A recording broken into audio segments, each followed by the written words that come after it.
It's April 19th, and the strange side of history awaits. Today, we have a mind-altering moment that changed perception forever, a murder uncovered in a place no one expected, and a child lost at sea whose name took nearly a century to return. Let's begin.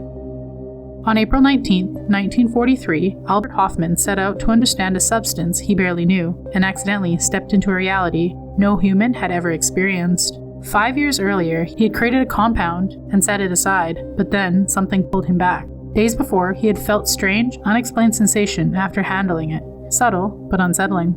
So he made it the deliberate decision to test it on himself. Within an hour, the world began to twist. Shapes warped, light pulsed unnaturally, and his body felt unfamiliar, heavy, distant, as if no longer belonging to him.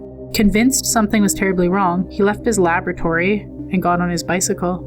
As he rode, reality unraveled. Houses bent and stretched, the road seemed endless, and time slowed, then fractured. Every sound echoed with unnatural intensity, and later described it as a terrifying certainty that he was losing his mind or dying. Finally, when he reached home, the nightmare deepened. He felt trapped in his own body, unable to escape the overwhelming distortion. A doctor was called, but found nothing physically wrong with him, only dilated pupils and a man gripping with something invisible. By morning, the terror vanished, and in its place was strange clarity. He had uncovered a substance capable of altering human perception. In that moment, one man, one bicycle, and the collapsing sense of reality would later be remembered as Bicycle Day.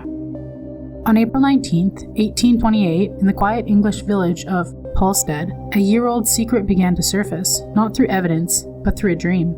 For months, 25-year-old Maria Martin had been gone. Her family believed she had eloped with her lover, William Corridor, who sent letters claiming they were happily married. The excuses were just always enough to stop the questions, but something didn't feel right. Maria's stepmother, Anne, began having the same dream over and over. In it, Maria wasn't alive. She was buried, hidden beneath the floor of a place that they all knew as the Red Barn. At first, it sounded like grief playing tricks on the mind, but the dreams didn't stop, until finally, Maria's father could no longer ignore them. On that day, he went to the barn. As he began digging the earth floor, the truth slowly revealed itself.